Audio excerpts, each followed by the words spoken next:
It took me a little longer to get to this than I thought it would. My wife was on vacation last week, so I really didn't do much of anything. And I've kind of been avoiding YouTube because the reviews I've seen on Captain America 4 just seem to have missed the mark. At least to me. See, one thing you're going to notice about my channel over time is that I don't just go along with the crowd. The standard practice on YouTube seems to be that everyone waits for that one dude to give his be-all, end-all review of something, and then everyone else follows his lead. I can attribute this to several things. It could be herd mentality, or maybe people see his success and hope to duplicate it by expressing similar opinions. Maybe it has something to do with the algorithm, like if they post similar reviews, then maybe their reviews will show up in the recommended section after watching his. I'm really not sure how it works. But either way, one thing you will always find here is 100% honest reviews. I don't review things based on what anyone else says, so popular opinion or anything like that doesn't really affect my point of view. I review things based on 3 simple criteria. 1, what I see. 2, what I hear. 3, what I feel. I don't let any outside opinions dictate what I think about anything. So before we really get started, bear with me for a second while I tell you a brief story. Don't skip ahead because I assure you it's extremely relevant. I do all the cooking at my house. I always have. Sometimes when I'm cooking, my wife comes into the kitchen and quietly takes a look around to see if she sees any ingredients on the counter that she thinks doesn't belong in the recipe. And once dinner is served, she will always comment that it has too much of whatever that ingredient is. For example, if there's paprika on the counter and she doesn't think paprika goes into this dish, without fail, she'll always say, "It tastes like it has too much paprika." She used to do this every time without fail. She didn't have a super refined palate. She wasn't a trained chef. She just recognized that there was paprika in it because she saw it on the counter. With that in mind, we all heard about the bad test screenings. We all heard about the reshoots and the edits. All these things that happened in Captain America 4 Brave New World. After I saw the movie, I looked online and every reviewer mentioned how it looked reshot and edited, as if they had some special insight or went to film school or spotted it because of their extremely intellectual perspective. The fact is they recognized that there were minor issues with the flow because they saw it on the internet. And every time I heard a reviewer make a comment about any of that stuff, all I kept thinking about was how my wife could taste the paprika. She knew the ingredient was in there, so when she was eating the dish, mentally she was looking for it instead of just enjoying the meal. And that's the thing. When you're looking for something, you can usually find it. These people were looking for hard edits or things that didn't sit perfectly or anything that seemed even slightly disjointed. They were looking for the paprika, so of course they found it. Then there were all of these ridiculous complaints that the movie didn't stand for anything. This was by far the dumbest complaint I've heard about this movie. Check it out. In the first scene, Sam Wilson is in a bar ordering a drink. After that incredibly bad lecture of a series called The Falcon and the Winter Soldier, I went into this movie thinking that it was going to be nothing but social justice messaging from beginning to end. So when I saw Sam in the bar, I 100% expected the bartender to say something like, "What are you doing in here, boy? We don't serve your kind here." I expected the film to be filled with people who didn't accept Black Captain America and never would. I expected scene after scene of discrimination and systemic systems and all of their ham-fisted glory. Instead, everyone in the movie generally seemed to like and accept Sam Wilson as Captain America. This caught me way off guard. I thought this was going to be another chapter in Malcolm Spellman's Us Against Them narrative. And this is just one example of many opportunities that they had to make this movie about race. But they resisted the urge every single time. Someone would say something and I was on the edge of my seat waiting for the usual victimhood response, but it never came. I kept waiting to hear stuff like, "I'm a black man carrying the stars and stripes. What don't I understand?" But it never came. Even when Isaiah Bradley was on screen, they resisted the urge. That was his whole thing in The Falcon and the Winter Soldier, but he didn't do any of that here. He did mention getting messed over by the government, but he didn't give it all the usual racial explanations as to why. In addition to that, the character was downright likable this time around. And I never thought I'd say that because if you watched this video, you probably remember how much I hated this dude. In the comics and in The Falcon and the Winter Soldier, this character existed specifically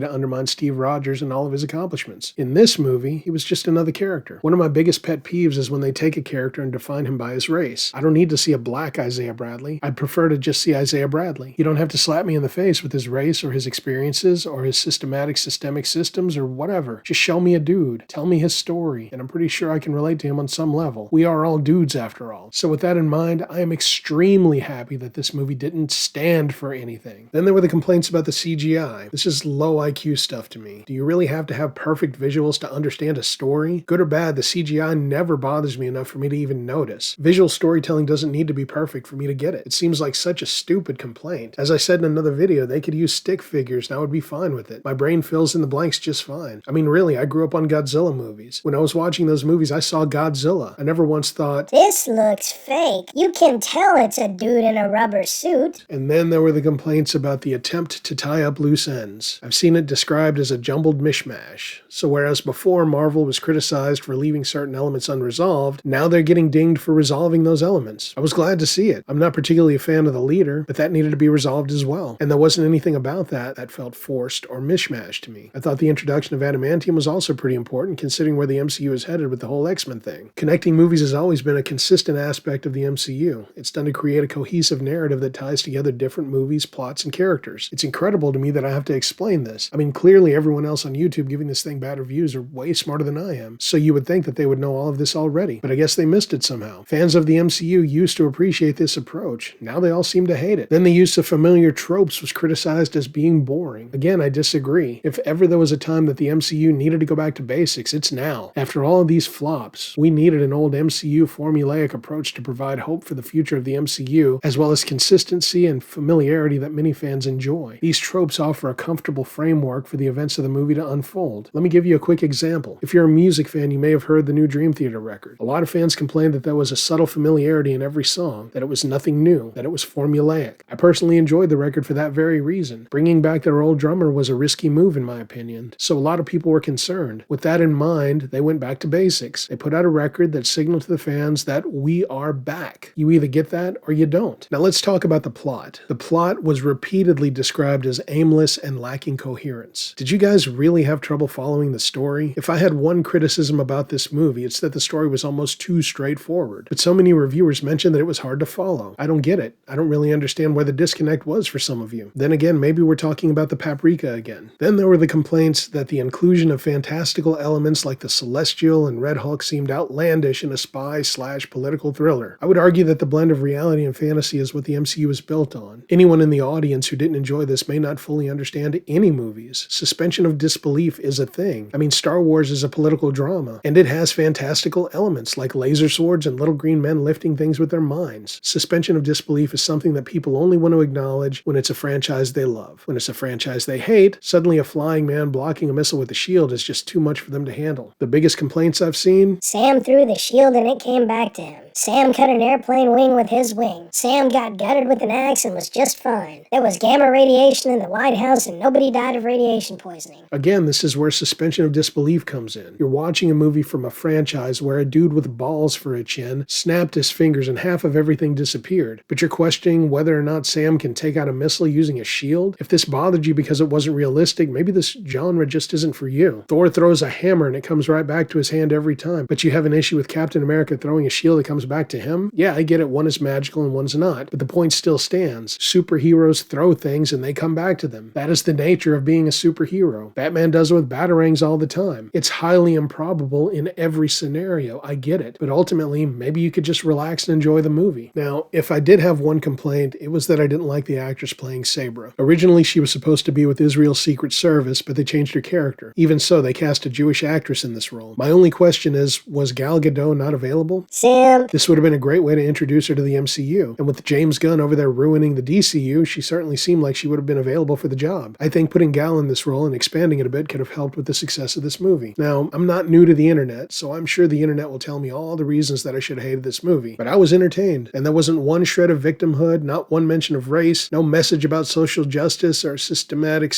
systems or anything. Nothing. Even when Isaiah Bradley talked about his backstory, he didn't make it racial the way he did in The Falcon and the Winter Soldier. The one question I have been getting from friends and family pretty much daily since I saw this movie is, do I accept Sam Wilson as Captain America? The short answer is no. The long answer is, I still feel like the shield should have gone to Bucky for all the reasons I mentioned in this video. I still feel like Sam got the shield because of a DEI initiative or like it was an affirmative action promotion. As much as I enjoyed this movie and as much as I love Sam Wilson as the Falcon, it just would have been better as a Falcon movie. That doesn't make me racist. It just makes me a realist. I enjoyed the story, I enjoyed the action, the adventure, the espionage, and most of all, I enjoyed the Red Hulk. Should you go see it? Probably not. If you're watching this video, you're probably looking for reasons to hate it, and I'm sure you're going to blow up my comment section with all kinds of hate. But again, I don't form my opinions on anything other than what I see, what I hear, and what I feel. With that in mind, I like this movie. Anyway, that's it. I want to once again emphasize that if you want honest movie critiques, make sure you hit the subscribe button. If I like something, I'm going to tell you that I like it. If I don't like something, I'm going to tell you that I don't like it. You will always get 100% honest reviews from me. So what do you think? Am I right?